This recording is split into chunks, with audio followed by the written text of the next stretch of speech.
In a world ruled by power and gold, Princess Aeliana of Eldoria possessed neither.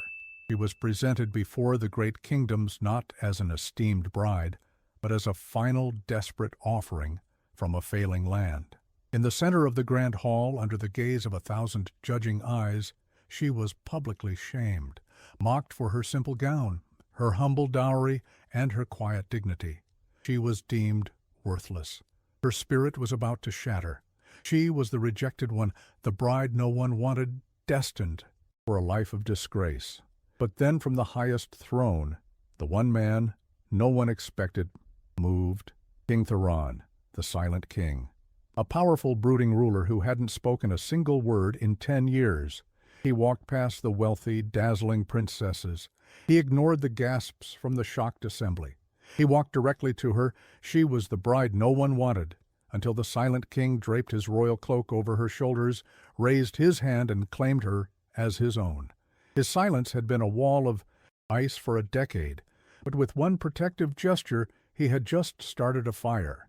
The Grand Hall of Valoria was a masterpiece of intimidating wealth. Sunlight, fractured by stained glass windows, painted shifting jewels upon stone floors, polished to a mirror sheen.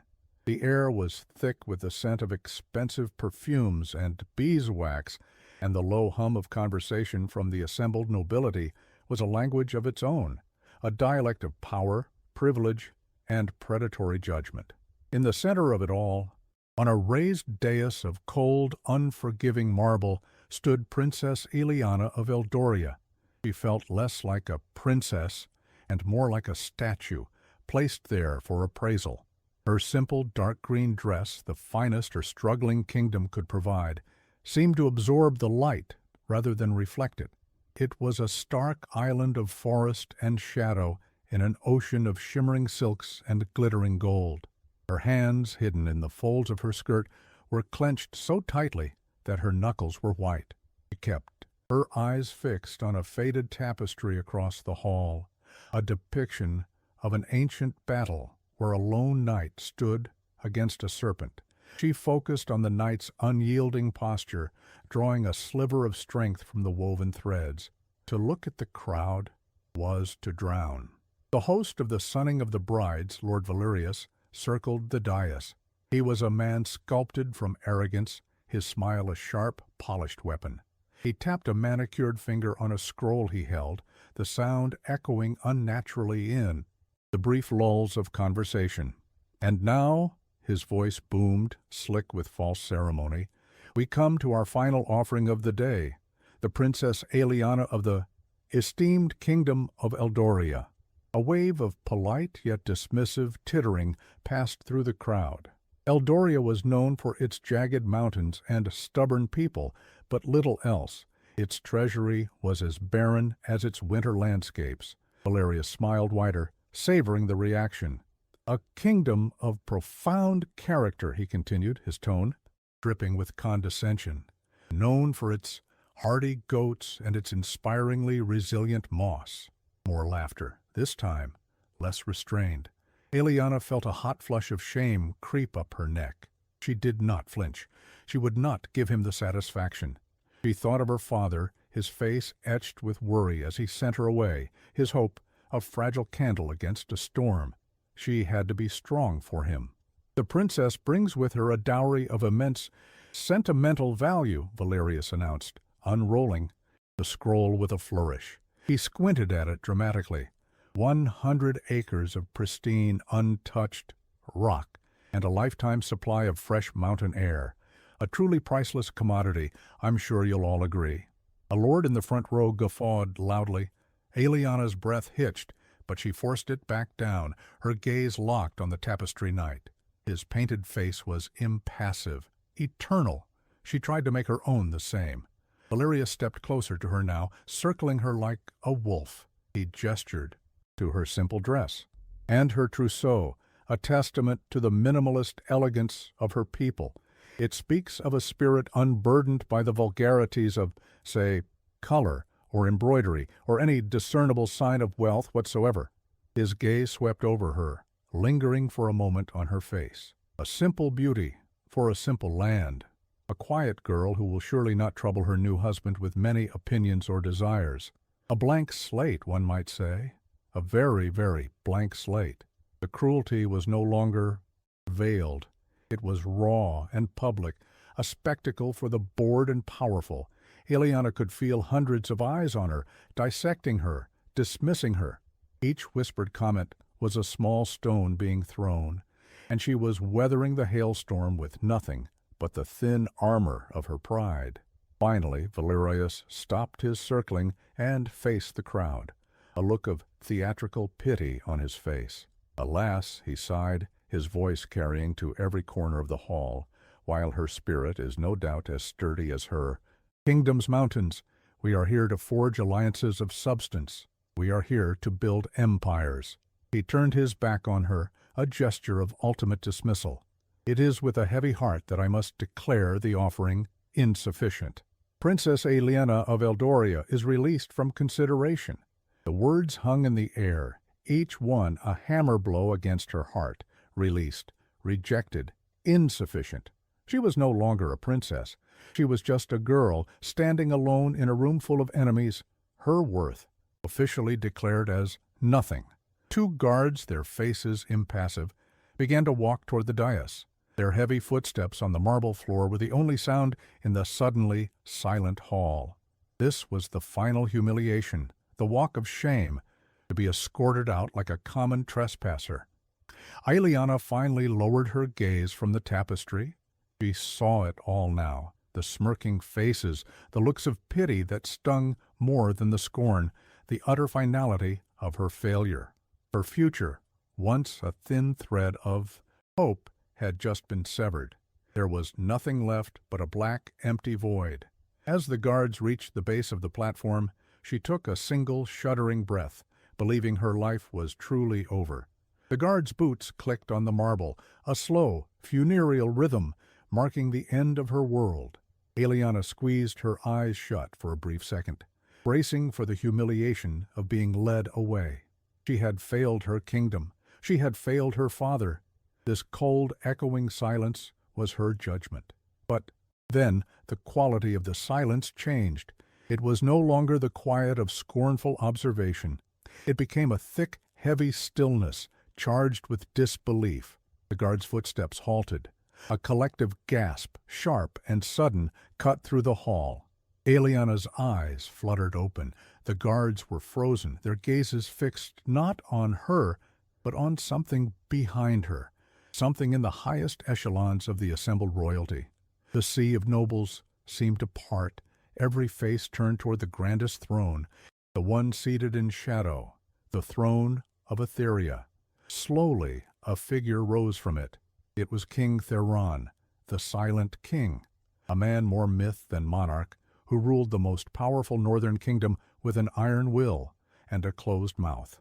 For 10 years, since the tragic betrayal that had cost him his family, he had not uttered a single word. He was a ghost at feasts, a brooding presence in council, his decrees delivered on stark, black-sealed scrolls. He attended events like this one out of grim duty, a silent statue of grief and power. He was not meant to participate. He was not meant to care. He descended the steps from his platform, each movement deliberate and imbued with an immense coiled gravity. He wore no crown, only robes the color of a midnight storm, his sole adornment the silver wolf's head sigil of his kingdom. His face was a mask of cold neutrality, yet his eyes, dark and deep, missed nothing. He walked past the other thrones, ignoring the gaping mouths of kings and the wide, astonished eyes of their daughters. He walked through the center of the hall, and the nobles shrank back as if from a winter wind. His destination was clear. His focus was absolute. It was her. Aeliana's heart hammered against her ribs. He stopped at the foot of the dais, looking up at her. There was no pity in his eyes. There was no softness. There was only an unnerving, profound intensity, as if he were looking past her, shame, and into the very marrow of her soul. She felt a tremor of fear, raw and primal. With a motion that was both fluid and infinitely weary, he reached for the clasp at his own throat. He unfastened his magnificent royal cloak. It was heavy wool, dyed a blue so deep it was nearly black, its hem embroidered with silver thread that glinted like starlight. It was the symbol of his authority, the embodiment of his cold, formidable kingdom. He stepped onto the dais with her. He was close enough now that she could feel a chill emanating from him, the cold of the northern mountains he called home. She flinched, expecting a harsh touch, a final physical humiliation. Instead, his hands were impossibly gentle as he draped the heavy cloak over her shoulders. The weight of it was immediate, a startling, solid presence.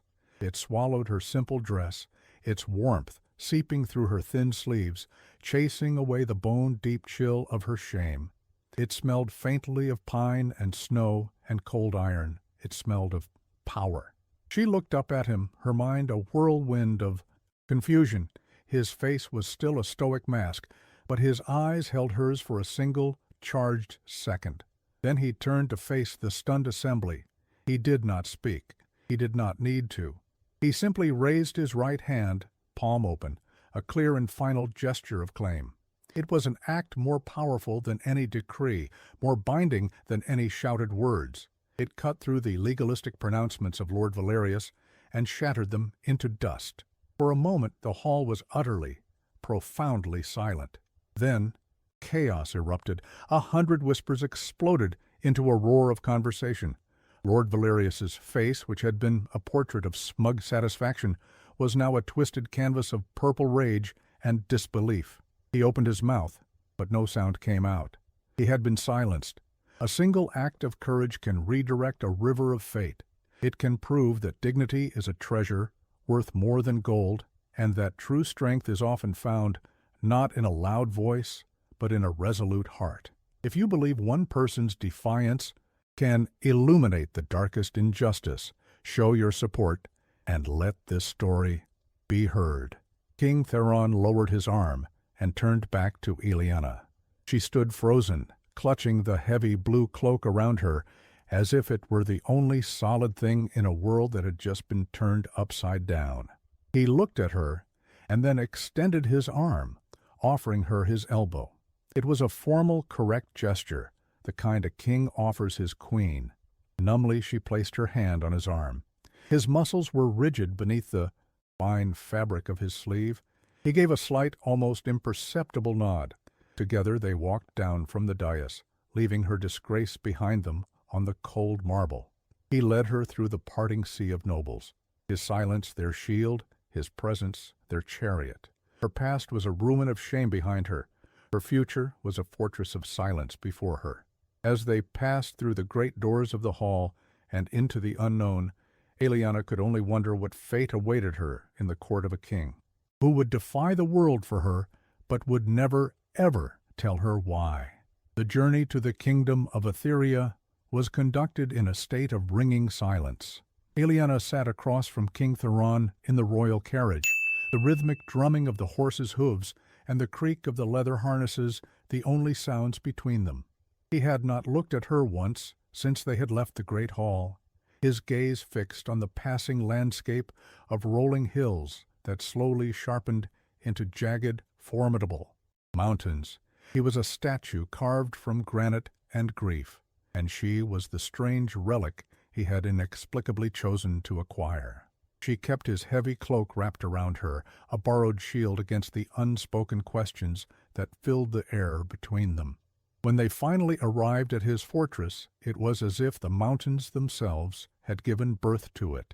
The castle was a crown of black stone and sharp towers rising from the rock with a brutal, natural grace. The wind howled around its battlements, a lonely and constant cry. It was a place that did not welcome. It endured. It was a perfect reflection of its king. Inside, the great hall was vast enough to hold an army, yet it was steeped in a quiet that felt ancient and unbreakable. Huge, soot-blackened hearths burned at either end, but their hungry crackling seemed only to deepen the surrounding stillness. The air was clean and cold, smelling of stone and wood smoke. High above, dark banners bearing the silver wolf of Etheria hung motionless like sleeping beasts. There were no crowds here. The servants moved with a hushed, disciplined efficiency, That was both unnerving and deeply impressive. They were not frightened, they were focused. A nod, a subtle hand signal, a shared glance. This was the language of the silent king's court. Aeliana saw a stable hand pass a message to a guard with a simple tap on the shoulder and a pointed finger. Words were an unnecessary extravagance. An elderly woman with a face like a weathered map and eyes that held a quiet wisdom approached them. She was the castle's castellan, the keeper of this silent domain. She offered no curtsy, but a deep, slow bow of profound respect, first to her king, and then, to Aeliana's astonishment, to her. The woman's gaze was not pitying or suspicious, it was simply accepting. She then beckoned for Aeliana to follow, leading her away from the great hall, up a wide, winding staircase, and through corridors of cold stone. King Theron did not follow. He remained a solitary pillar in his hall, watching her go until she turned a corner and he was lost from view. Her chambers were breathtaking. A fire already roared in a hearth large enough for a man to stand in. A massive bed was piled high with furs of white wolf and black bear. A polished oak table stood by a tall, arched window that looked out onto a snow-dusted inner courtyard. Everything was lavish, solid, and impeccably clean. It was a chamber fit for the most beloved queen, offered to the girl who had been declared worthless just that morning. The old woman showed her the wardrobe filled with simple but exquisitely made woolen gowns, the basin of hot water that steamed in the cold air, and then, with another deep bow, she departed, closing the heavy wooden door behind her with a soft, final click. Aeliana was alone, and the silence crashed down upon her. It was no longer the respectful hush of the servants or the tense quiet of the carriage. This was an absolute, profound emptiness of sound that pressed in from all sides. It filled her ears, her lungs, her very bones. She walked to the center of the room and stood there, a tiny, solitary figure in a vast, silent space. The loneliness was staggering. She was a ghost in a ghost's castle, 1,000 miles from home, married to a man whose thoughts were a locked fortress. She sank onto the edge of the magnificent bed, the soft furs cool against her skin. The events of the day washed over her, the sneering face of Lord Valerius, the heat of 100 mocking stares, the cold weight of the guard's approach. She braced herself for the tears she had refused to shed, for the storm of grief and fear to finally break. But it did not come. Instead, something else rose from the depths of her soul, a feeling so foreign she barely recognized it. It was peace. Here, in this silent room, there were no whispers. There were no cruel taunts echoing in her memory. There was no judgment in the flicker of the firelight. The silence that had felt like a prison now revealed itself to be a sanctuary. It was a harbor, a quiet shore after a brutal storm. For the first time in what felt like a lifetime, she was not being watched or measured or defined. A deep, soul-shaking weariness settled over her. She realized she had been holding her breath for years, waiting for the next blow, the next disappointment. Here, in the heart of silence, she could finally exhale. Her eyes drifted around the room, taking in the stark, impersonal beauty of her new life. Everything was perfect, too perfect. It was a room for a symbol, not a person. But then she saw it. In the far corner, beside the tall window, was a small earthen pot. In it grew a single plant, a mountain bloom she did not recognize. Its leaves were yellowed and curled, its stem drooping sadly. In this fortress of impeccable order, it was the only thing that had been forgotten. It was the only thing that was dying. Aeliana looked from the wilting plant to the silver carafe of water that had been left for her on the table, its surface beaded with cool condensation. She stood up, her movement slow and deliberate. She walked to the table, her fingers tracing the cool metal of the pitcher. She looked back at the lonely, thirsty plant. It was a small thing, a forgotten thing, a life on the verge of being lost. She understood it completely. With a newfound resolve firming her soft features, she picked up the heavy carafe and took the first quiet step to bring it back to life. The days in Etheria bled into one another, each marked by the same profound and unending quiet. Aeliana developed a routine, a silent rhythm to her new life. The small mountain bloom in her window, once wilted and near death, now stood tall, its leaves a vibrant green, a single shy blossom beginning to unfurl. This small victory was hers alone, a secret spot of warmth she had cultivated in the cold heart of the castle. Her evenings were spent in the great hall, a lonely supper in a cavernous space. She ate at one end of a long polished table, while King Theron sat at his own, elevated and distant. He was a formidable silhouette against the roaring fire behind him. She would feel his gaze on her from time to time, heavy and intense, and she would lower her own eyes to her plate, assuming it was the cold scrutiny of a man assessing a possession he had acquired on impulse. One evening, a persistent draught snaked its way through a gap in the heavy wall stones beside her, chilling her despite the warmth of her woolen dress. She shivered, wrapping her arms around herself for warmth, a small, unconscious gesture of discomfort. Across the hall, the king's unwavering gaze narrowed for a fraction of a second. He noticed. The next night, when Aeliana entered the hall for supper, she stopped in her tracks. The wall beside her seat was gone, hidden behind a magnificent tapestry she had never seen before. It was not a depiction of battle or glory, but a soft woven scene of a sun-dappled forest, so rich in detail she could almost hear the rustle of leaves. She reached out and touched the thick woolen threads. The cold draught was completely gone. She looked across the hall toward the king's throne. He was already seated watching her, his face as impassive as ever. But she knew this colossal effort, the moving of a treasure of the castle, was a silent response to a single shiver. It was a wordless sentence that said, "You will be comfortable here." Seeking refuge from the long, quiet hours, Aeliana discovered the castle's library. It was a treasure room of forgotten words, but it had fallen into neglect. Thick blankets of dust covered everything, and books lay in disordered piles, their leather bindings cracking with age. It was a sad, chaotic place, a tomb for stories no one read anymore. Aeliana found a strange solace here. She began to work, her small hands bringing order to the chaos, cleaning each book with a soft cloth, organizing the shelves, and letting light and air into the stagnant room. Sometimes she would feel a presence and look up to see the king standing in the shadows of the arched doorway watching her. He never stayed long. He would just observe for a moment before melting back into the castle's quiet corridors. She thought he was merely inspecting her work, ensuring she did no harm. She was wrong.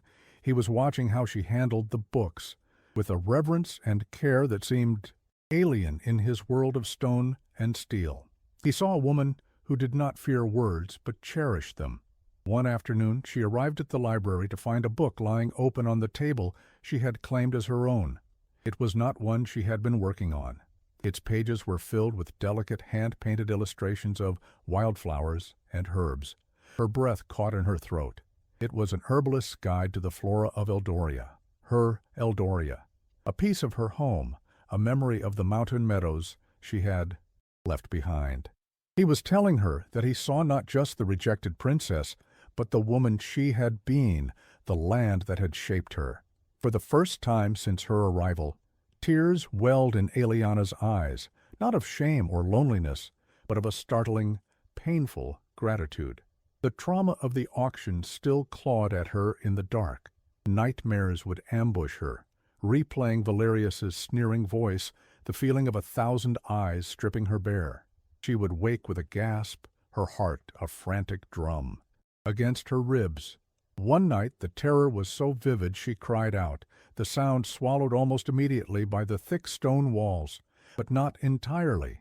The king's chambers were next to hers. A few moments later, a soft knock came at her door. It was the elderly castellan, her face etched with concern. She carried a single steaming cup. "Chamomile and honey," the old woman whispered, her voice a rare and gentle sound. "The king heard you were distressed. He commanded me to bring you something to grant you peaceful sleep." Aeliana took the cup. its warmth seeping into her trembling hands. He was listening. Even through walls of stone her pain could reach him. She understood now. His silence was not empty. It was watchful. It was a language all its own, and she was finally beginning to learn it. She could not let his gestures go unanswered. She needed to speak back in the only way she could. Below his study window lay a courtyard that held a long-forgotten rose garden.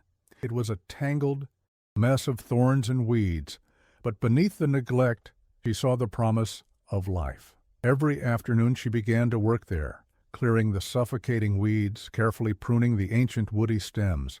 As she worked, she felt as if she were tending to her own wounded spirit, untangling the knots of her past. From his window above, he watched her. He saw her patient, gentle hands coaxing life from the barren ground. A few weeks later, the first rose bloomed.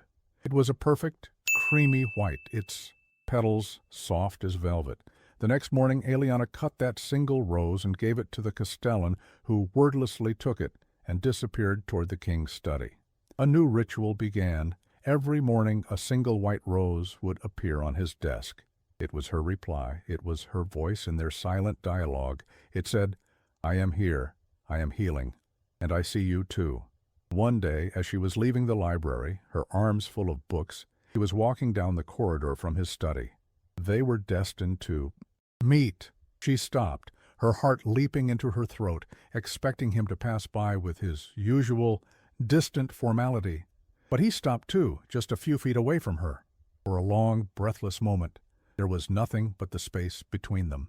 She looked up into his face, into those dark, guarded eyes, and this time the mask was not perfectly sealed.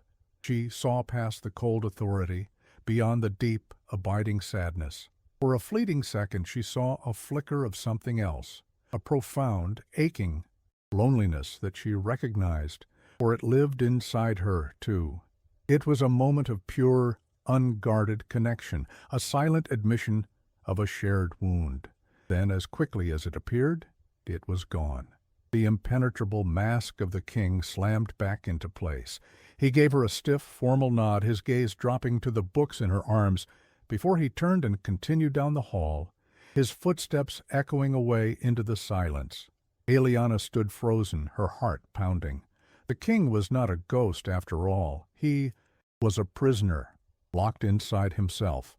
And for the first time, she wondered if she might be the one who held the key. The fire in the king's study cast long, dancing shadows across the stone walls. Outside, the wind howled its mournful song, but inside, the only sound was the soft crackle of burning logs. King Theron sat at his great oak desk, the day's work of decrees and reports lying untouched. His attention was fixed on the single white rose standing in a simple silver vase. It was a stark and beautiful thing, a quiet testament to a presence that was slowly and irrevocably changing the atmosphere of his castle. This silent offering, so simple and so honest, was a world away from the gilded, poisonous words that had built his prison of silence. As he stared at the rose, the present faded, and the echoes of the past, all was lurking beneath the surface, rose to claim him. He remembered a time before the silence, a time when his own laughter echoed in these halls, a younger Theron, who believed in the promises of a beautiful smile and a soft voice. He had been married then to Lady Lyra, a woman with hair like spun gold and a voice like honeyed wine. Her words had been his favorite music. At his side had been his younger brother, Cassian, handsome and charismatic, his praise and loyalty a constant reassuring presence. His life had been a tapestry woven with their love and their words, a beautiful, perfect lie. The betrayal had not come like a thunderclap, but like a slow-acting poison. A misplaced letter filled with Lyra's elegant script, detailing troop movements he had shared with her in confidence. A whispered conversation between her and Cassian, overheard by a loyal guard, speaking of his cold nature and how the kingdom deserved a warmer sun. They had used his trust as a weapon against him, twisting his moments of vulnerability into tools for their ambition. Every "I love you" from Lyra, every "I stand with you, brother" from Cassian, had been a Stone laid in the foundation of their treason. The memory that haunted him most, the one that had forged his vow, was their trial. After their coup had failed, thwarted by the old guard who were loyal to Theron's unyielding sense of duty, they were brought before him in the great hall. Cassian had been defiant, his charisma curdled into sneering rage. "You were never fit to rule," he had spat, his voice ringing with false righteousness. "You are a king of winter and stone. I did this for the people, to give them a king who could feel." But Lyra had been worse. She had wept, her beautiful face a mask of tragic sorrow. She reached a hand toward him, her voice the same honeyed melody he had once adored. "My love, my king," she cried, tears like diamonds on her cheeks. "He twisted my heart with his poison. He preyed on my fears. Can you not see the truth? I have only ever loved you. Forgive me, forgive us." And in that moment Theron saw with perfect soul-shattering clarity the bottomless depth of her deceit. There was no remorse in her eyes, only calculation.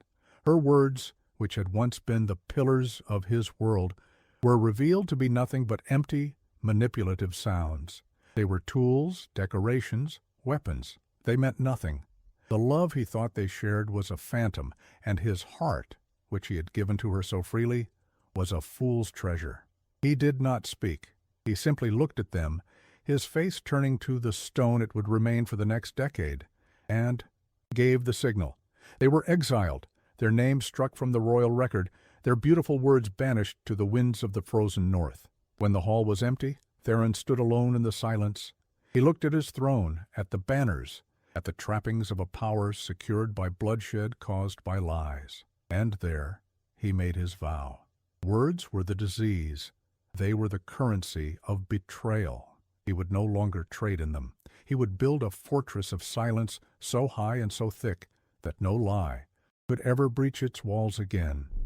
The memory faded, leaving the taste of ash in his mouth. He looked back at the white rose on his desk. He thought of Aeliana. She, too, had been betrayed by words, publicly shamed and dismissed. Yet she had not grown bitter. She did not use her voice as a weapon or as a shield. Instead, she had found a different language. Her honesty was in the way she had coaxed a dying plant back to life. It was in the patient care she gave to his forgotten books. It was here, in this single perfect rose, offered without expectation or demand. It was a truth he could see and touch and understand.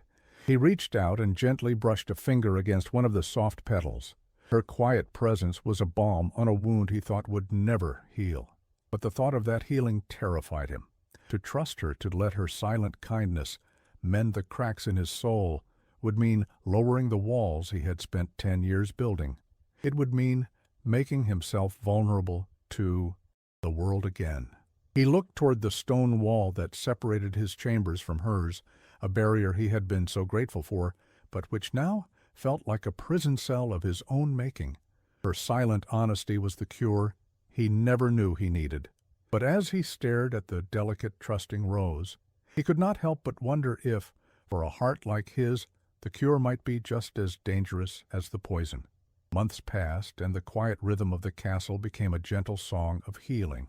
Aeliana, no longer a frightened girl, but a quiet woman of growing confidence, brought subtle life to the stone fortress. The rose garden bloomed with defiant color against the gray stone, and the library was now a warm, orderly haven.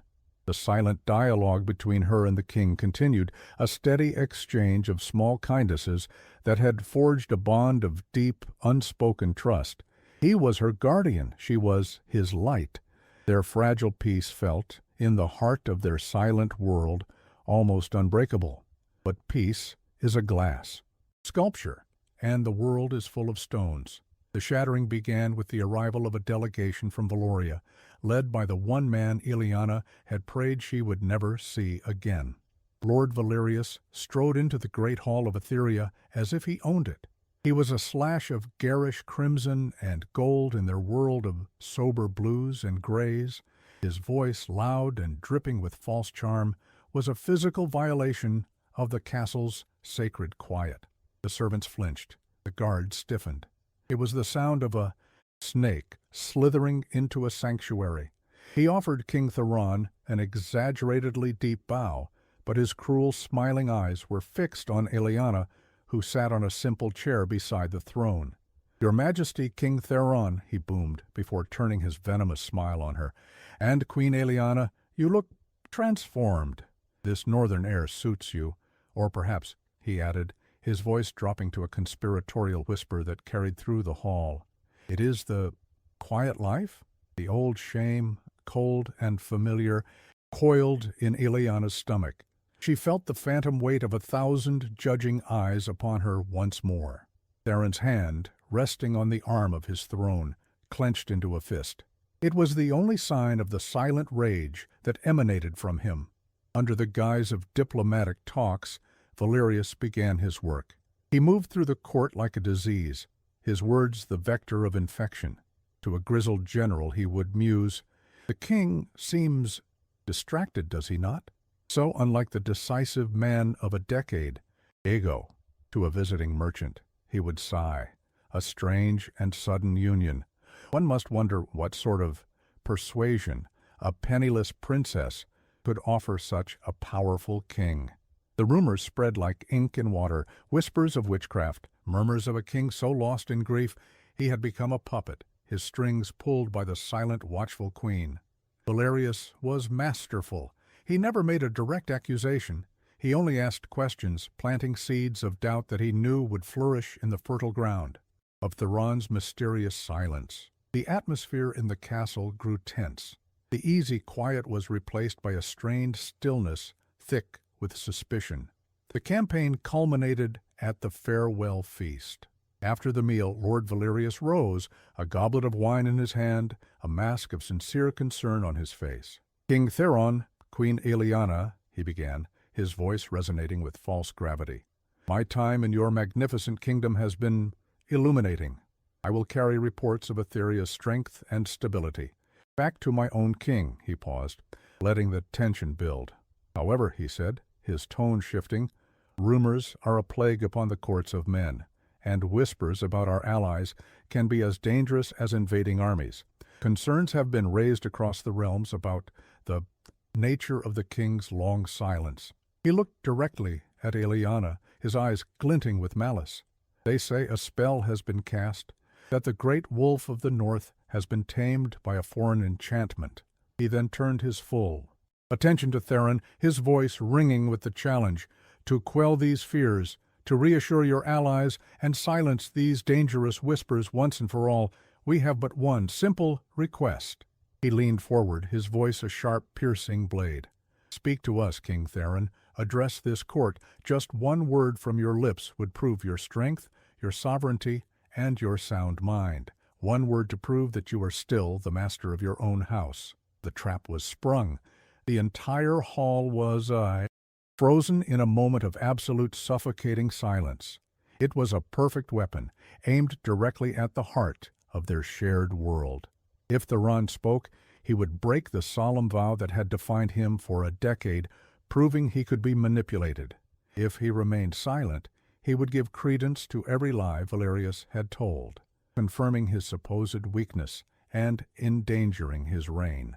A lie once spoken can poison the deepest well of trust. Lord Valerius has drawn his weapon, and it is aimed at the very soul of their fragile peace. If you believe their silent bond is stronger than his venomous words, subscribe now to witness their stand. Aeliana felt faint. The walls of the great hall seemed to be closing in. Every eye was on her, on them. She was once again the centerpiece of a public humiliation, her quiet happiness with the king twisted into a crime. She risked a glance at Theron. His face was a terrifying calm, but she could see the violent war raging behind his eyes. It was the instinct of a king to defend his authority, the instinct of a guardian to protect the one he cared for, all of it crashing against the decade of traumatic pain that had sealed his lips. He was trapped between the ghosts of his past and the threat to their future. His silence had been his shield for 10 long years, but now, as the world waited for a single word, she feared it would become their tomb. The silence in the great hall was a taut string, ready to snap. Every lord, every lady, every servant held their breath, their eyes locked on the two figures on the royal dais. Lord Valerius stood with a faint, triumphant smile playing on his lips. He had them trapped. He had cornered the wolf and his quiet mate, and he was savoring the kill. He leaned forward, his voice a low, poisonous taunt meant for the king, but loud enough for the front rows to hear. "The kingdom waits, your majesty. Surely a single word is not too high a price to pay to protect the honor of your queen?" Aeliana felt the blood drain from her face. It was happening again. She was the weapon being used against someone she cared for, her presence the source of ruin. The old familiar helplessness washed over her, threatening to pull her under. She looked at Theron, and she saw the agony in his eyes, the deep, violent conflict between his vow and his protective instinct. She saw a man being torn apart on the rack of his own past, and in that instant, something inside her shifted. Her fear for herself evaporated, replaced by a fierce, blazing resolve to protect. This was not about her honor anymore. This was about his soul. Slowly, with a grace that defied the tremor in her hands, Aeliana rose. A collective gasp rippled through the court. They expected her to plead, to weep, to defend herself with frantic words. She did none of those things. She turned her back completely on Lord Valerius, an act of such profound dismissal that he flinched as if struck. She ignored the hundreds of watching eyes. Her world narrowed to the single man sitting on the throne. She walked the few steps toward him, each one feeling like a lifetime. She stopped before his throne, looking up at the king who had saved her. She saw his hand clenched into a white-knuckled fist on the armrest, a testament to the war raging within him. She did not speak. Words were Valerius's weapon, not hers. Instead, she reached out and placed her small, warm hand directly over his cold, clenched one. It was a simple gesture, an anchor in a raging storm. She looked up into his tormented eyes, and with her gaze alone, she spoke the truth she had learned in his silent castle. Her touch was like lightning. Her unwavering faith, offered freely and without demand, was the one force on earth that could breach his defenses. It was not a plea for him to be someone else. It was an acceptance of who he was. In that moment, the ghost of his treacherous wife, with her beautiful lying words, finally dissolved into nothingness, banished by the pure, silent truth of Aeliana's loyalty. The tension in his hand eased. Beneath her palm, his fingers slowly uncurled. He rose from his throne, a great imposing mountain of a man bringing her with him, her hand still resting on his arm. They stood together, a united front. He turned his gaze from Aeliana's brave, trusting face to Lord Valerius. The look in Theron's eyes was no longer conflicted. It was glacial. It was the cold, absolute authority of a king who had been pushed too far. And then he spoke. His voice was not loud. It was a low, rough sound, rusty from a decade of disuse, like stones grinding together in a deep cave. But it held an undeniable power that seized the air in the hall, silencing every heartbeat. It was the sound of a vow breaking. It was the sound of a king returning. The single word fell into the silence like a mountain collapsing. It was not just a word. It was a judgment, a verdict, a sentence. It vibrated through the very stones of the castle, an iron curtain slamming down on Valerius's pathetic scheme. It stripped him of all his power, exposing his intricate plot as nothing more than the petty grievance of a cruel, foolish man. Lord Valerius's smug smile vanished, replaced by a mask of slack-jawed shock and dawning terror. The nobles and ministers of the court, who had been wavering, now stared at their king with a renewed sense of awe and fierce loyalty. The wolf of the north was not tamed. He had been sleeping, and he was now awake. Theron gave a sharp, definitive nod to the captain of his guard. There was no hesitation now. The guards moved with grim purpose, seizing a sputtering Lord Valerius, whose arrogant posture had completely crumbled. "You cannot do this," he shrieked, his voice thin and reedy. "This is an act of war." But no one was listening. As he was dragged, struggling and shouting, from the great hall a low murmur grew among the court. It swelled into a roar of approval, a halsamy, thunderous ovation not just for a king who had found his voice, but for the queen whose silent strength had given it to him. Amid the chaos, Theron and Aeliana stood in the eye of the storm. He turned to her, and the world fell away. The mask of the silent king was gone. The walls were gone. For the first time she saw the man himself, raw and unguarded, and the look in his eyes was a testament to all the words he still did not have. It was a look of profound, soul-shaking gratitude, a silent confession that she had not just saved his kingdom, she had saved him. The battle was over, but the true conversation had just begun. The castle was quiet again, but it was no longer the heavy, oppressive silence of a king's grief, nor the tense, fearful silence of a court under siege. This was a new quiet, a gentle, peaceful stillness that felt like the calm after a long and brutal fever has finally broken. It was a silence that felt like home. Aeliana stood in the library, her sanctuary, but she was not reading. She gazed out the tall arched window at the rose garden below, its white blossoms glowing like fallen stars in the moonlight. The chaotic events of the day felt a world away, a bad dream from which she had finally awoken. He had spoken for her. The weight and wonder of that single word still echoed in her heart. She heard a soft sound behind her and turned. King Theron stood in the doorway watching her. The imposing, regal authority he usually wore, like a suit of armor, was gone. In its place was a man who seemed both lighter and more vulnerable, as if setting down a burden he had carried for a lifetime had left him momentarily unsure of his own balance.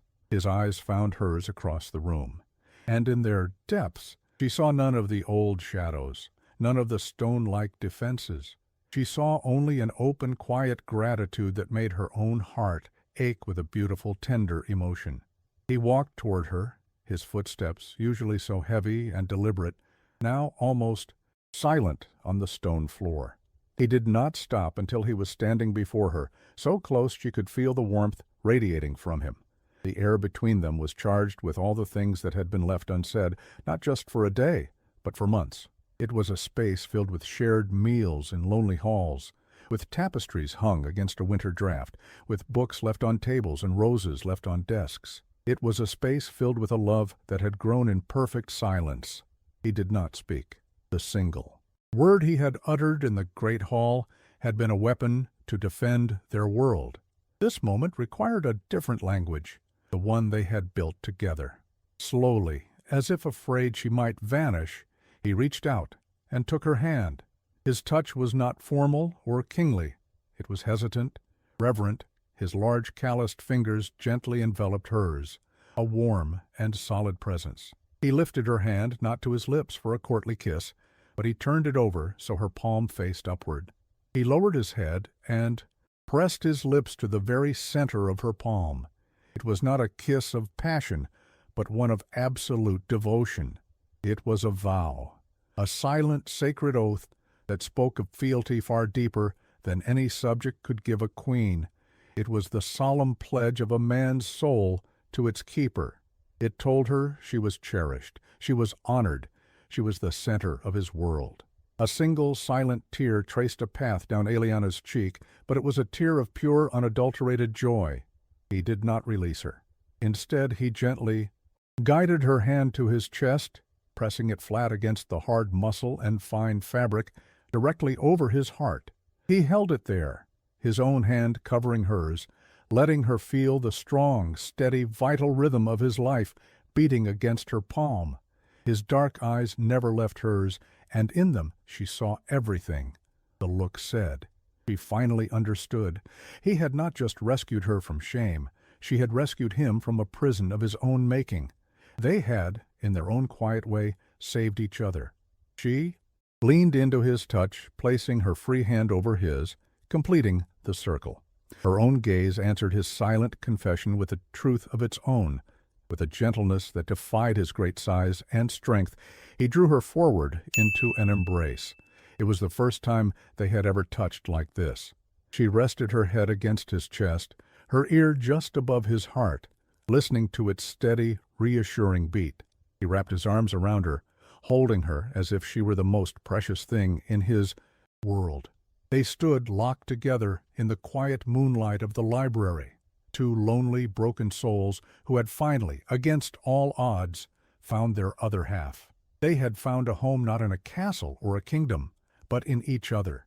The foundations of their future were laid in that moment, not with a royal decree or a spoken promise or a lavish ceremony.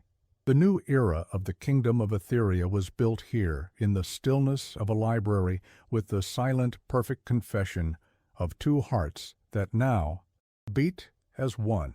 Their great epic love story would not be one of passion and poetry, but one of quiet gestures, deep understanding, and a peaceful, unbreakable bond that would echo into eternity. The downfall of Lord Valerius was as swift as it was absolute.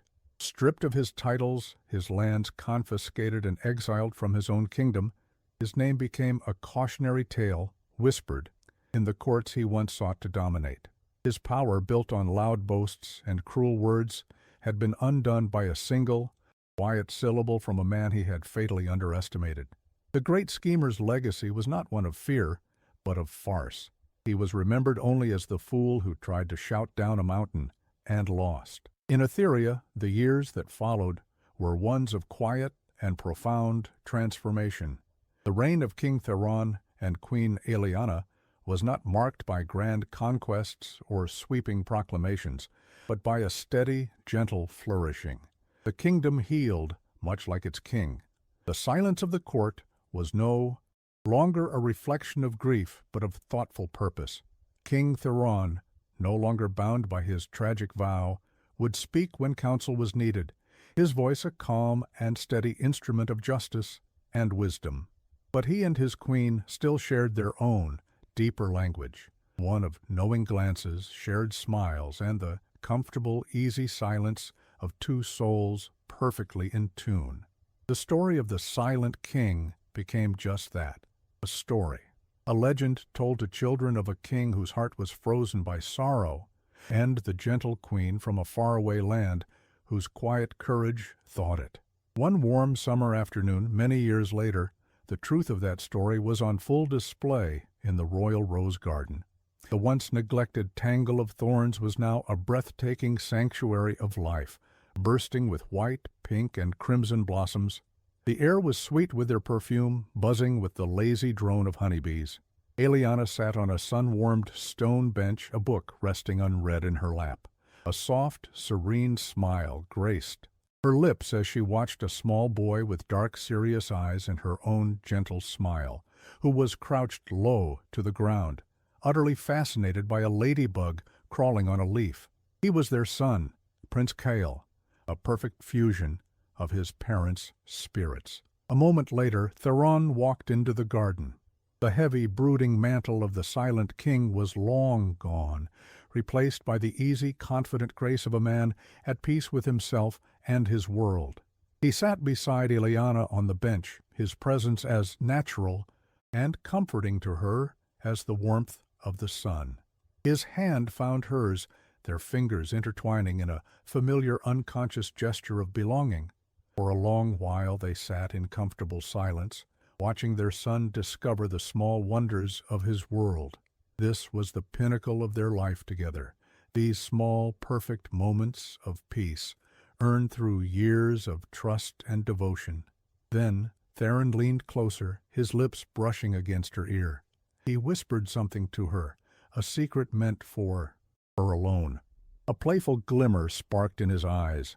In response, Aeliana let out a laugh. It was not a polite, queenly chuckle. It was a warm, free, and joyous sound that bubbled up from the very depths of her happy soul. It was the sound of a heart without a single scar, a spirit without a single shadow. It was the sound of absolute victory, echoing through the peaceful garden they had built together.